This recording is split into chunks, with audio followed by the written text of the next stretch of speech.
Ayun o, angas.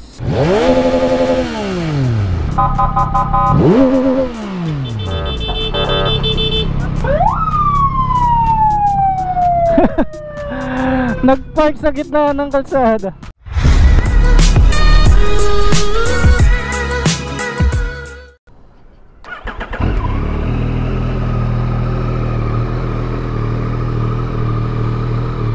Nice. Gagamitin natin ngayon ang Yamaha XSR 900 at samahan nyo ako. Punta tayo ng Vigan. Let's go.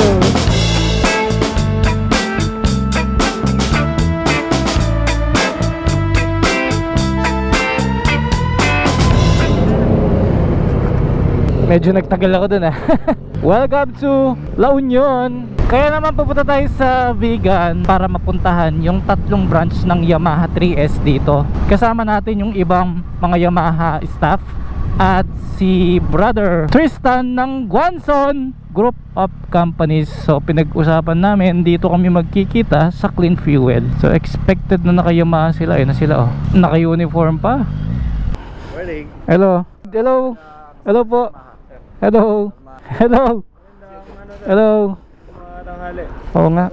May backup pa? Saan galing yung backup? Sa Yamaha. Wow, social. Mga demo units din yung gamit nila. Okay. Ang destination namin is Tambay, La Union. So doon kami magla-lunch.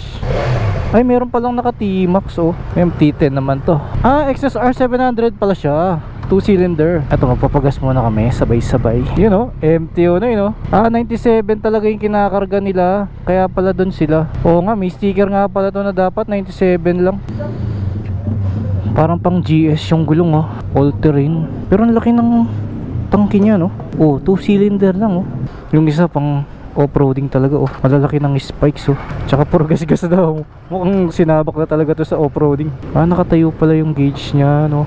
Ayun, projector headlamp. So 4. Nakatotal pala yung paggas namin. Kumbaga sagot nila yung gasolina. Medyo tipid naman sa gas to. Dahil syempre 3-cylinder siya. Kapag ibang bike to, hindi aabot ng isang full tank mula Pampanga hanggang dito eh. Pero ito may natira pang 2 bars. Tapos ang ganyo pagka naka side stand tapos i-didiretso mo ng ganyan, ang dali. Tsaka dahil mababa lang yung seat height, flat footed ako, 5'7" ako nyan ha. Tapos buti meron akong bag na ganito, so mas madaling magdala ng gamit. Puro kulay-pulay tricycle dito.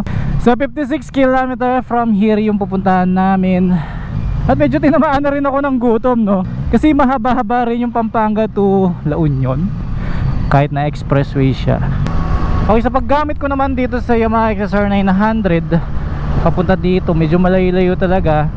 Una mong papapansin, talagang napakagaan ng motor kapag ginagamit mo siya. Pero literal na mabigat yung motor kapag lalo na naka-stop.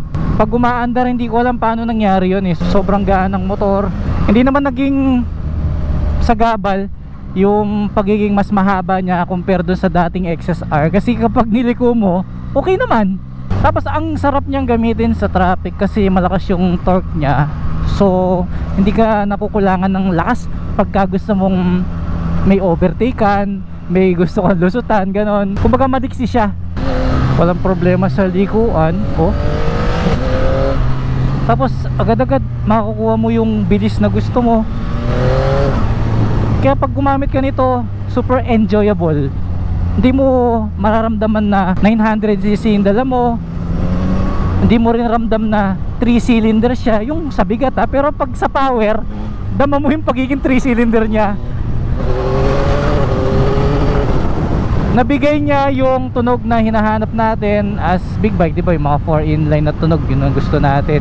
Pero dito kahit 3-cylinder siya, ganda ng tunog, di ba? Kahit stock pa yan, dinig na dinig talaga.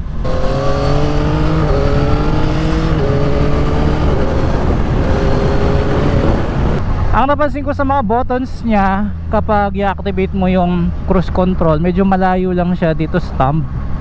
Pero dito sa busina, signal light, high and low, okay naman yung normal na abot. So kapag pipindot ka dito sa cruise control at sa hazard, talagang tatanggalin mo yung pagkahawak mo ng ganyan sa manubela. So para maabot mo ng ganyan sa thumb. Kasi pag ganyan ka tas inabot mo ang layo. Sa suspension wala akong masabi. Hindi siya sobrang lambot pero ang ganda ng absorption niya ng lubak sa kalsada. So kahit na ayun madaan ka sa ganon, ang lambot sa feeling. Medyo firm yung upuan niya, pero dahil nga doon sa suspension, okay lang. Tingnan nyo. Oh. Merong hangganan yung pagiging matigas niya, yung sapat lang para ma-absorb niya yung lubak. Dito sa instrument panel niya, nakikitan talaga ako sa kanya no? So kahit na nakita nyong maliit yung screen niya, meron naman siya mga indicators dito. So full screen pa rin siya nagagamit no? Hindi na sayang yung part na to. And kung akong tatanungin nyo, visible naman yung mga details na dapat mong malaman. At detalyado siya no? Eto, nag-bypass na kami. Hindi ko alam bakit lagi kaming pinapadaan sa bypass. Siguro sobrang traffic lang dun sa main road no.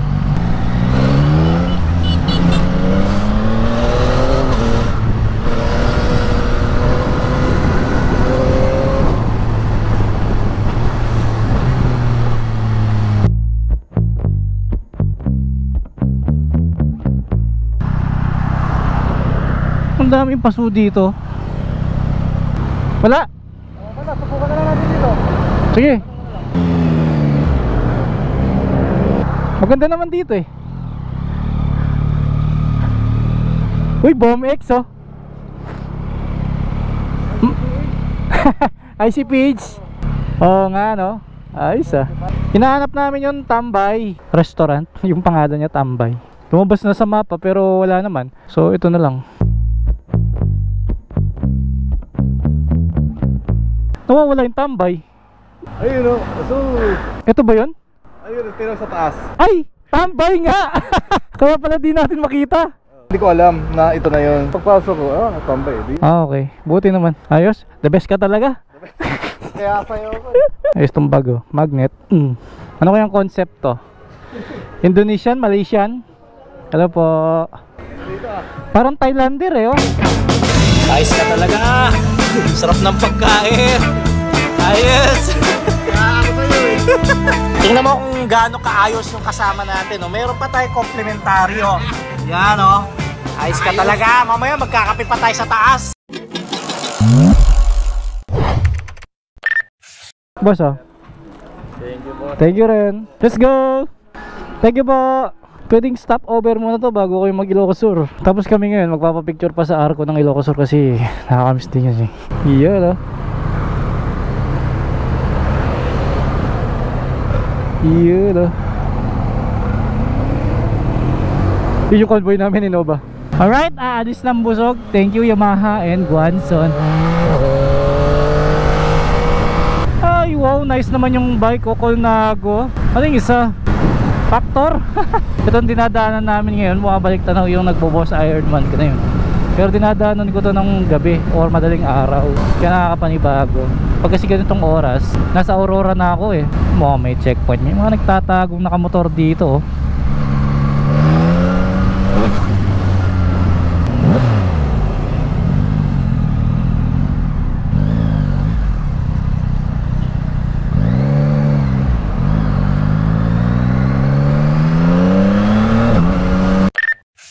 Ito yung nakakamiss na daanan papuntang Bigan. Ang payapa. Tsaka ang ganda ng kurbada oh.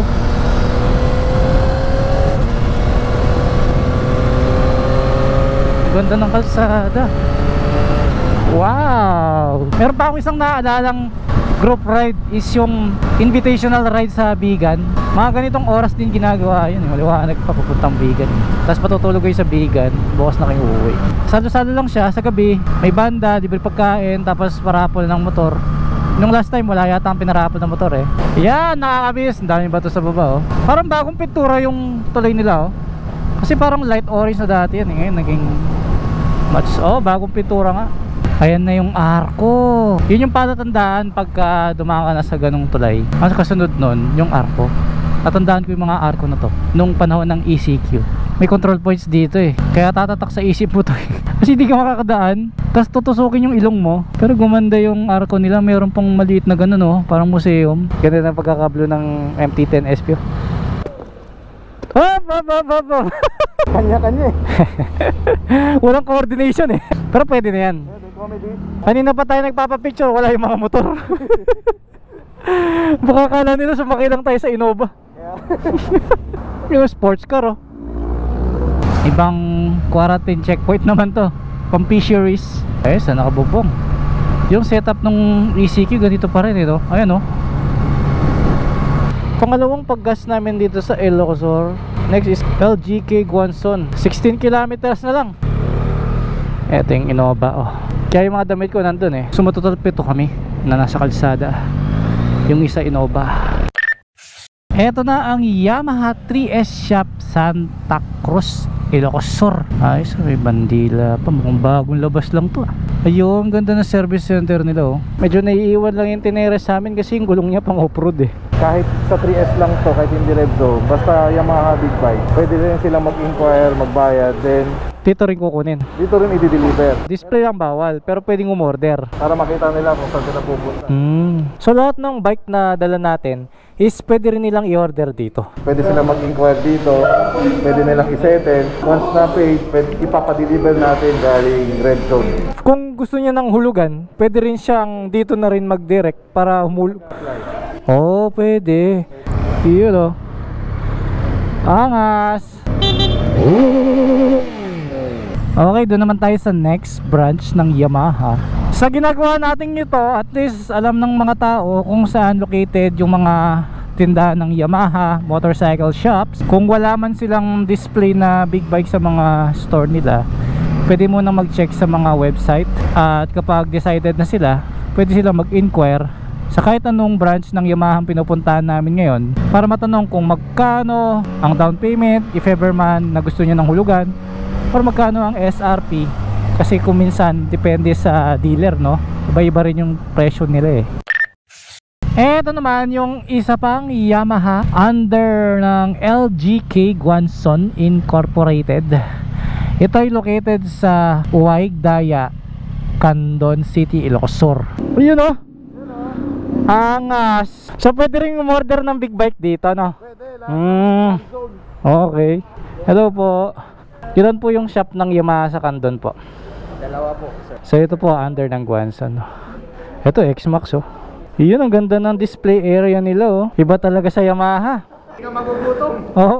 Ay oo nga. Kaya hindi nagpapakay ka talaga. Pre, di ba minsan may nagpapapicture sa akin. Bawat bayan iba-iba kulay ng ngipin ko. Ay, darating lang ng backup vehicle namin oh. Thank you. Next branch, malapit na sa Bigan, hindi ko sure kung saan, no? Susunod lang tayo sa kanila. Iyon, oh, ganda ng XSR. Masaya rin itong ginagawa namin ha. Bumibisit sa mga tindahan.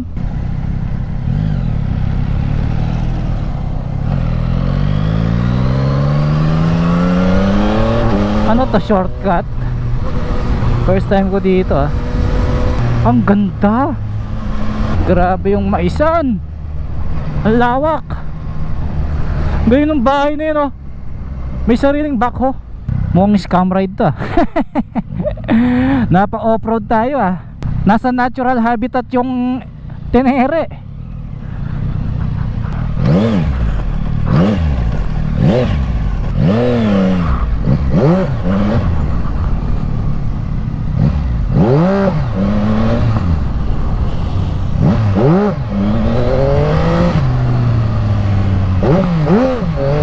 Nag-activate yung traction control oh.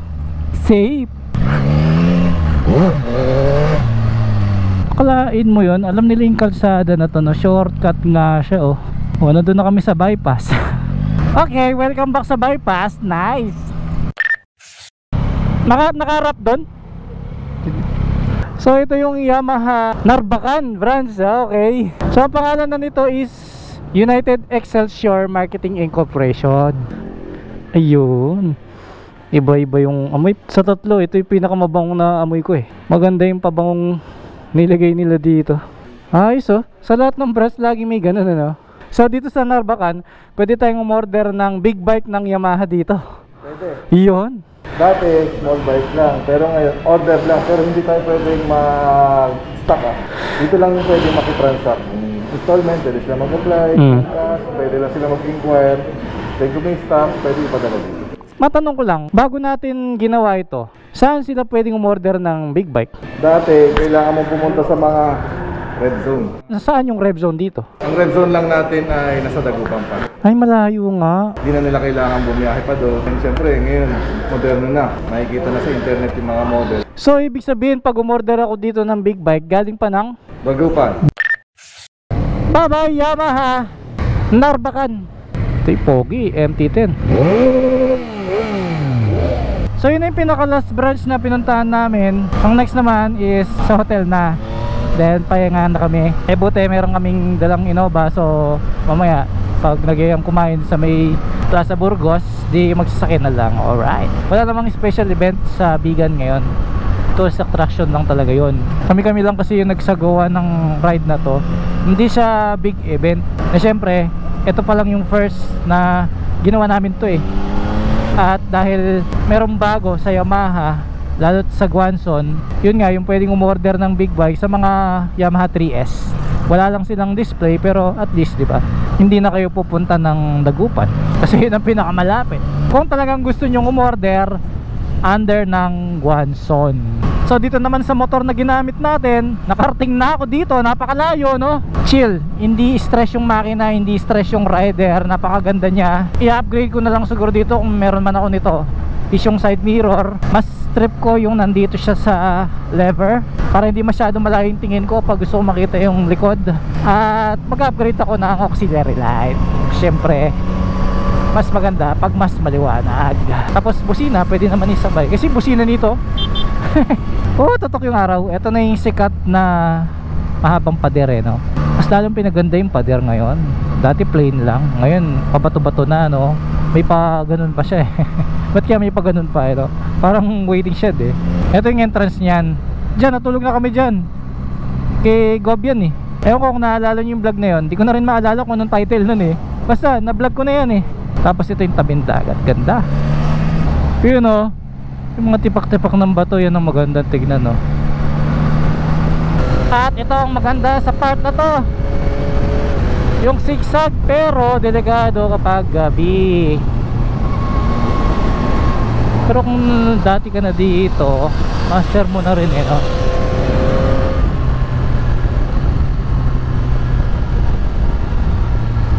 Tapos biglang sisikip kasi dito, ayun oh.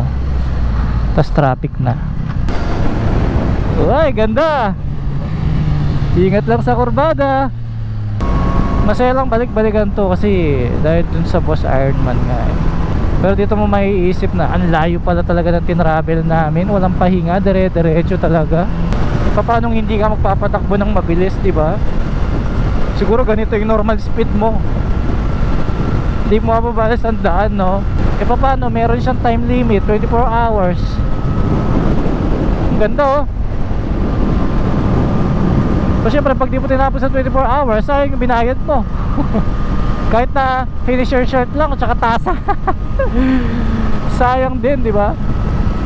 Ang mahal pa naman ang registration last time, 7.5. Eto na yung pinaka naaalala ko. Pero pag naaalala ko to, nalulungkot ako kasi naputol yung tulay sa kabila oh. Yung first time kong sumama sa Ilocos Invitational Ride, dyan kami nag break pass sa tabi ng bundok. Tapos doon kami nag park. Nung bumagyo, naputol. Yan kasi yung unang tulay nun bago kinonstruct ito. O diba may kamukha siya, yung tulay kanina na orange din yung railings. Lagi kayong mag slow down dito kasi ano, kasi may dumadaan papunta doon. Dito nagpa first checkpoint nun, di ba? Wow, ang cute naman. Pati decal ng motor niya, no? Naka Geely helmet po. Ito yung papasok ng Calle Crisologo. Hirap lang hanapin ng signal light na ito. So hinabol ko lang yung oras na maliwanag. Ito yung arc ng Bigan. Nice one. Wow, ito na yung Bigan. Wala lang akong dalang drone ngayon. Mas ma-appreciate mo yung lugar na to pag nandito ka sa baba. Kasi yung kalsada nila mabato, hindi siya aspaltadong ganito. Ayun. So yung hotel namin is Hotel La Pira. Dito may masarap nagtitinda ng bagnet. Tapos pwede kayong sumakay ng kalesa dito. Tapos itutur ka nung nagdadrive ng kalesa kung saan yung madalas pinupuntahan dito sa Bigan. Kapag ka may invitational ride, ang daming motor dito.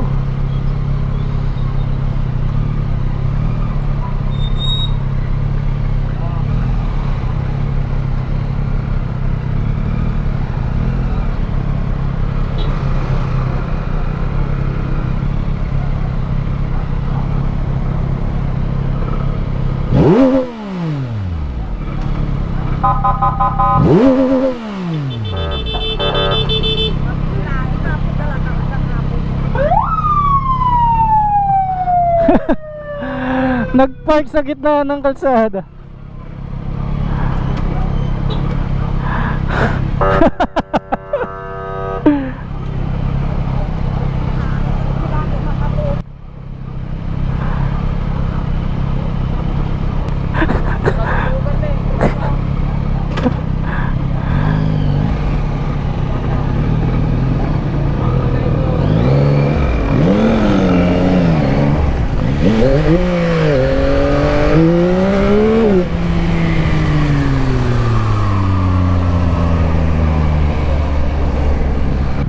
Ay, ito yung Hotel La Pira. Ayun, Hotel La Pira nga. Check natin. Ito nga. So, gana tayo sa Calle Crisologo. Kain kami daw sa isang sikat na restaurant doon. Hello po. Ay, hello po. Hinintay ko yung kasama ko kasi nagpagas daw sila. Nauna lang ako. Naayos ko lang yung parkingan sa. Po. Okay lang dito? Exclusive talaga sa inyo. Kaya pala nakaharang. Thank you po. Alright, gamitin natin yung iPhone para maliwanag sa gabi.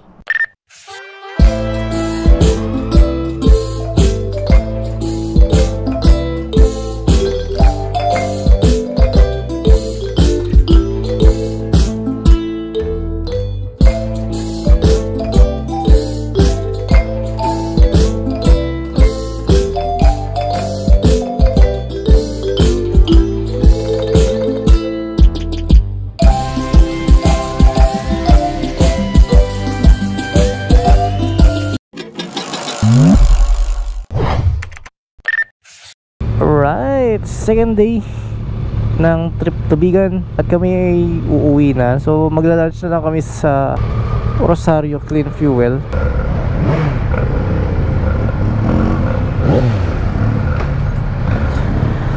Let's go.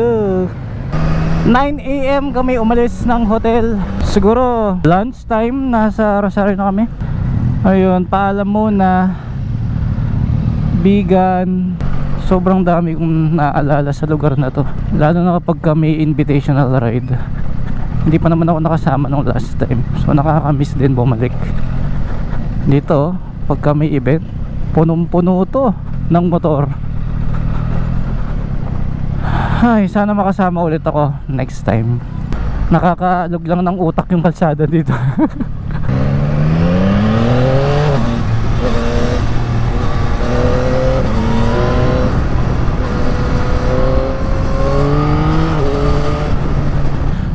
Bye bye. Ito na yung arko eh. So sa pagpasyal naman sa Bigan, hindi ko ina-advise na magbalikan kayo, no. So marami namang mga hotels doon, like yung tinuluyan namin, okay naman. Medyo masikip lang yung CR pero malinis naman. At sulitin niyo yung pamamasyal doon sa Calle Crisologo. Sakay kayo ng kalesa, mag nightlife kayo doon, tikman yung mga bagnet. At ano pa bang tinitinda doon? Empanada. Di ba may empanadang malaki doon? Alright, maraming salamat.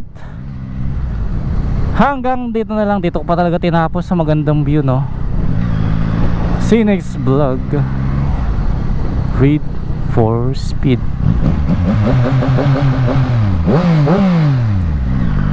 Ganda dito, grabe. I-construct kaya nila ulit yung tuloy na yan. Tapos may ginagawa doon, oh. Natibag pala yun, oh. Yung riprap ba yung tawag doon? Dito wala, payapa lang dito. Ganda. One Ilocos Sur. Bye guys.